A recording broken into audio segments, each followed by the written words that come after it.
of the prison industrial complex. And Luc Kant uses the concept of what he calls the carceral continuum. And in what he has researched and analyzed is basically the meshing of the space of the urban ghetto in America and the formal prison.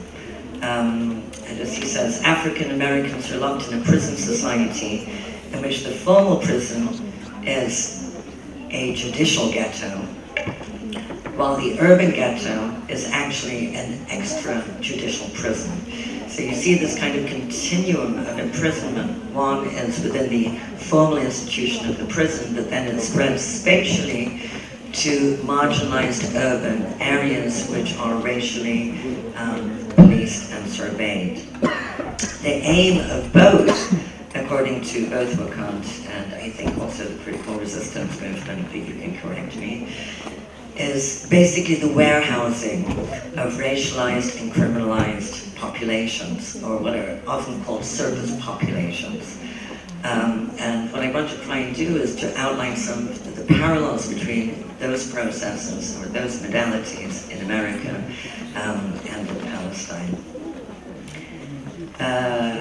Talking to wives and mothers of West Bank Palestinian political prisoners for a really singular piece of research undertaken by my colleagues Rita Jeckerman and Penny Johnson, the women used the following words to describe the ordeal of the very rare prison visit allowed to their loved ones. So these were some of their statements. Our life is prison, prison, prison. Outside is no better than inside. Or as another woman summed it up, you are going to visit a prisoner while you yourself are already imprisoned. Another woman, we are all exhausted from the visit.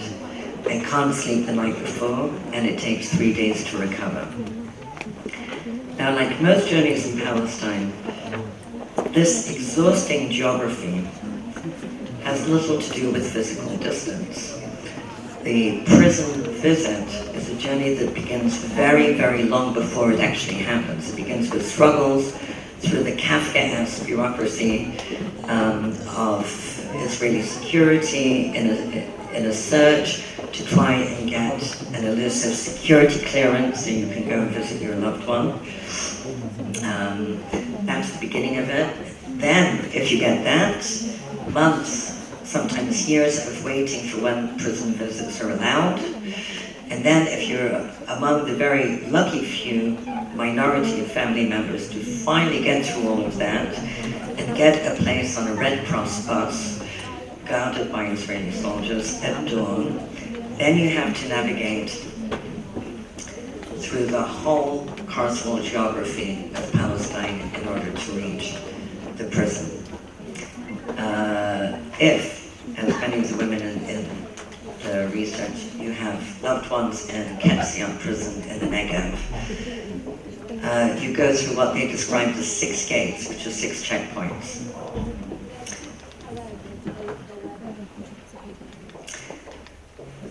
So, what in a better world should be a trip, let's say from Ramallah, of no more than 2 hours, can take up to 5 or 6 one way.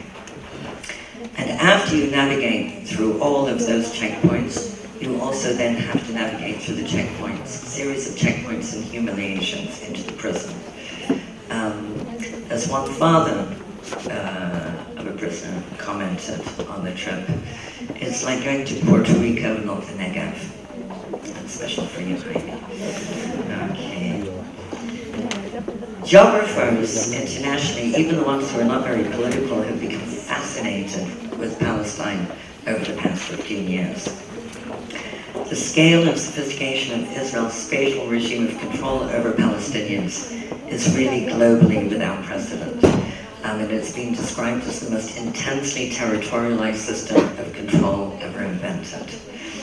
This ramified system of spatial control is composed of a dense matrix of internal and external checkpoints, multiple military buffer zones, more than 700 kilometers of concrete wall, an electronic fence, layer upon layer of surveillance technology, all enveloped in a crushing, Kafkaesque permanent regime, one that was faced by those prisoner families. And it's really no wonder that numerous South African visitors to Palestine have made a very similar comment: it's worse than apartheid. The Palestinian geography has become the actual material through which Israel incarcerates the mass population of Palestinians. Is most commonly identified, however, with Gaza, which is often referred to, even in liberal media like Newsweek, as an open-air prison.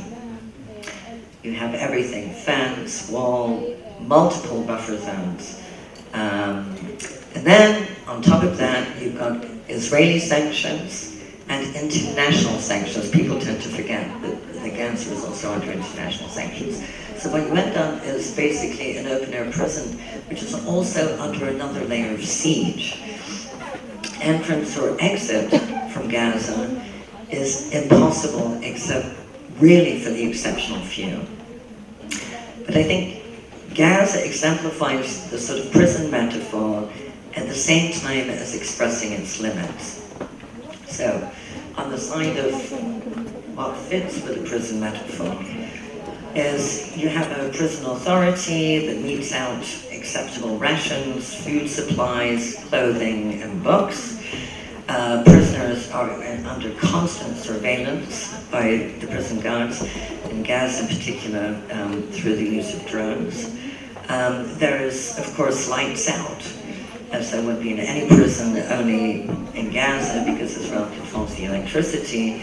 The lights out policy is completely random and happens a lot and all the time, having incredible impacts on other areas of life, including safe drinking water. Even the last Gaza wall was described as, by one observer, as akin to putting down a prison riot, but with the most sophisticated military in the Middle East. And that begins to show the limit of the prison metaphor when we come to Gaza. And we start to break much more into a metaphor of the internment camp, or as Darrell Lee, I think, has very aptly put it, the animal pen. Even outside the most violent moments of all-out war, we can also see that the prison metaphor doesn't work when we look at access to life-saving medical care. Even in any prison system that claims to base itself on some dimension of rule of law, sick prisoners have the right to treatment, have the right to life-saving treatment and other treatment, either in the prison or outside the prison. This is not true for the Gaza case at all. But perhaps the greatest limit to the metaphor, I think, is that for Gazans, there is no stated sentence for how long their internment is going to go on. It's actually even worse than our worst scenario, which is administrative detention. Administrative detention, at least regularly, it goes through some kind of pretense of being legally renewed. There's no legal renewal to what Gaza is under. Gazans have no idea when their prison sentence will be complete.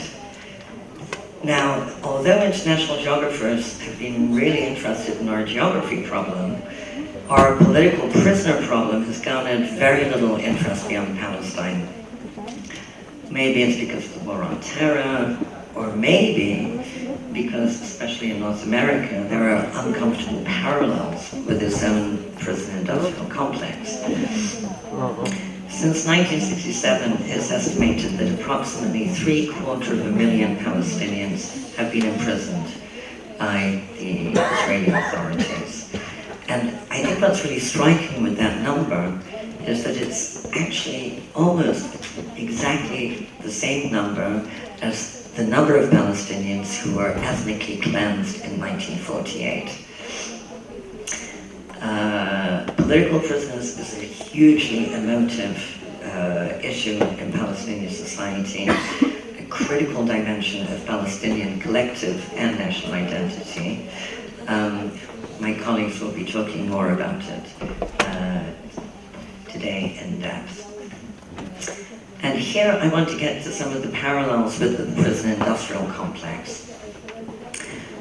And I was trying to sort of think about the way that mass incarceration in the formal prison evolved in the Palestinian case. What kinds of things was it trying to achieve at various phases? Historically, incarceration was, of course, a very common colonial anti-insurgency strategy.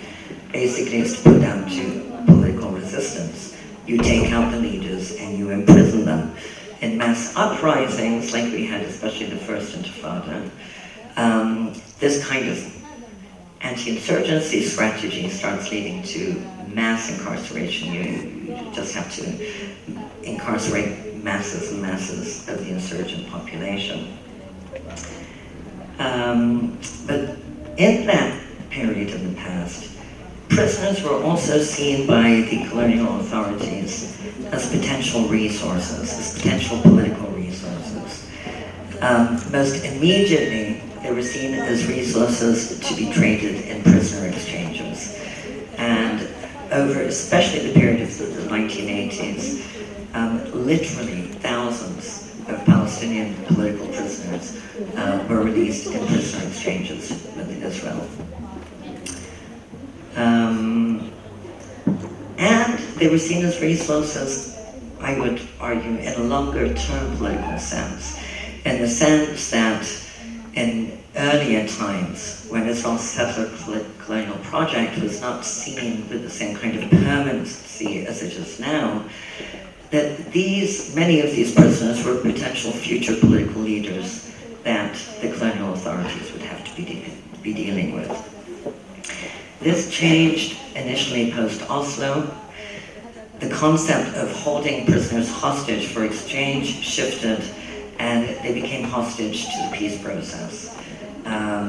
Prisoners were exchanged, right, for inching forward on some negotiating track. At one stage, there was even a discussion about exchange of prisoners for legitimizing settlements.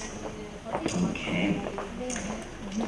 But as Israel increasingly came to see its colonial project and control as permanent and achievable, I think the hostage dimension of incarcerating Palestinians has evaporated and also been actively evaded. I mean, one sense that we get of this was in the last war on Gaza, when it came out, we came to find out about something called the Hannibal Directive, a new war doctrine by the Israeli military.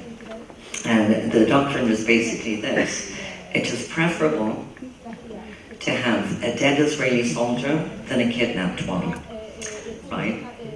And this was a massive shift in Israeli war doctrine. So basically, that anything to not have a kidnapping and a potential prisoner exchange. I mean, this is a huge sort of turnaround. So I would say at the moment, and that is just one indicator of that, at the moment, prisons, the formal prisons, are now like the Bantustans across the West Bank and the animal pen of Gaza. They're simply a more punitive form of warehousing the most troublesome sectors of this unwanted disposable population. And this has gone hand in hand with the rise of what human rights activists have been talking about, especially since 2000, what they call the use of extrajudicial killing. And the Israelis call targeted execution, which over the past few months has moved from airstrikes Israeli airstrikes on targeted resistance leaders